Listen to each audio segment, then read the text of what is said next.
पूजा म्हणते, शायद मेरी शादी का ख्याल दिल में आया है, इसीलिए मेरे पप्पा ने तुम्हें शादी पे बुलाया है. यावर प्रेम मनात हसतो, कारण त्याला माहीत राहते की हे गाणं कोणावरून चालू आहे. नंतर प्रेमची वेळ येते गाणं म्हणण्याची. तेव्हा प्रेम म्हणतो, हवारा तुझ्या माझ्या प्रेमाचा, हवारा तुझ्या माझ्या प्रेमाचा, वाऱ्यावरती गीत जुळते, तुझे माझे होठ आतुर झाले या मधुर प्रेमाच्या मिलनासाठी. हवारा. यावर स्वाती म्हणते, प्रेम पुस्तक वाचत होता की गाणं? आणि एक सांग प्रेम, हे गाणं कोणाचं रे? तेव्हा प्रेम म्हणतो, अगं तुला माहित नाही का डॉल? नाही. स्वाती म्हणते, हे गाणं प्रसिद्ध झालेला आत्ताचा गायक तो मीच. यावर सर्व मन मोकळे हसू लागतात. रात्रीचा 1:30 वाजला. सर्व झोपी गेली. ही संधी प्रेमला चांगली वाटली व त्याने गाडी थांबवली. गाडी थांबवतात पूजा प्रेमकडे पाहून म्हणाली, प्रेम गाडी थांबवली का? यावर प्रेम पूजाकडे पाहून हसतो. यावर पूजा म्हणते, प्रेम अजून माझ्या बाबांनी परवानगी दिली नाही, त्यामुळे मी तुला काहीच करू देणार नाही. यावर प्रेम म्हणतो, असं का? तू काही करू देणार नाही, पण मी तर करणार. म्हणून प्रेम सर्वांचा कानोसा घेतो. सर्व घोडे विकून झोपलेले असतात, त्यामुळे प्रेम पूजाकडे सरकतो. पूजा त्यावेळेस इतकी घाबरते की ती मनात म्हणते, अरे देवा, याला असे काही करू देऊ नको की मी माझ्या बाबांना तोंड दाखवू शकणार नाही. प्रेम पूजाच्या कानाला नाक लावतो व म्हणतो, पूजा मी काही तुला विचित्र काम करायला सांगत नाही, ते तर मी लग्नानंतरच करेल, पण मला एक किस दे ना. यावर पूजा म्हणते, फक्त पप्पी दिल चालेल ना? यावर प्रेम म्हणतो, पप्पी व किस या दोन गोष्टीत फरक काय मग? एकच आहे त्या. तेव्हा पूजा म्हणते, या दोन गोष्टी वेगवेगळ्या आहे. पप्पी म्हणजे गालावर दिली जाते ती, आणि किस म्हणजे जो.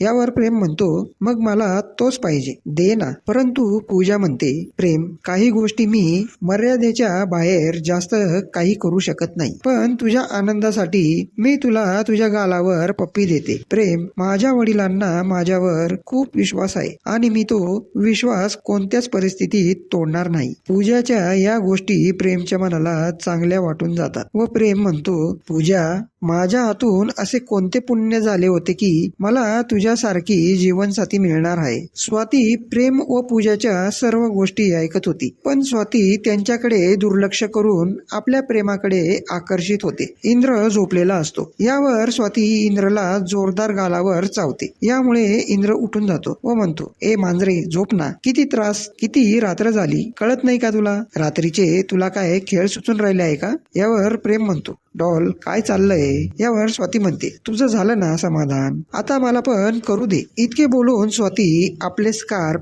तिच्या व इंद्राच्या तोंडावर पांघरून घेते. इकडे प्रेम पूजाला आपल्या जवळ खेचून घेतो. पूजा मस्तपैकी प्रेमच्या खांद्यावर डोकं ठेवून शांत झोपते. तो दिवस प्रेमचा सर्वात खास होता. प्रेम पूजा यांना आत्मा तृप्त करण्या इतके सुख नक्की मिळाले होते. पहाटेच्या वेळेस 5-6च्या दरम्यान गाडी गावात शिरते. पूजा तोपर्यंत जागी होऊन जाते व प्रेम पासून दूर बसते. गाडी इतकी सुंदर होती की जो कोणी त्या गाडीला पाहे तो पाहतच राहे व गाडी 3 लाखाची नसून 40-50 लाखाच्या घरात जाईल अशी त्या गाडीची किंमत होती. प्रेमसाठी गाव नवीन असल्याने पूजा प्रेमला सांगत गेली की गाडी कुठे वळवायची. असे सांगत सांगत पूजा घरापर्यंत गाडी घेऊन येते. इतकी भारी गाडी दारात उभी राहताच धर्मराव म्हणतात, कोणता शेट आला आपल्याकडे बरं? पण पूजा गाडीतून उतरून म्हणते, बाबा. मुलीला पाहताच धर्मराव खूप आनंदित होतात. पुरीला डोळे भरून पाहतात. तेव्हा धर्मराव म्हणतात, अगं ये सीते, बाहेर ये लवकर, आपल्याकडे पाहुणे आले बघ. सीताबाई पटकन बाहेर येतात. पूजाला पाहून म्हणतात, आलं माझं लेकरू.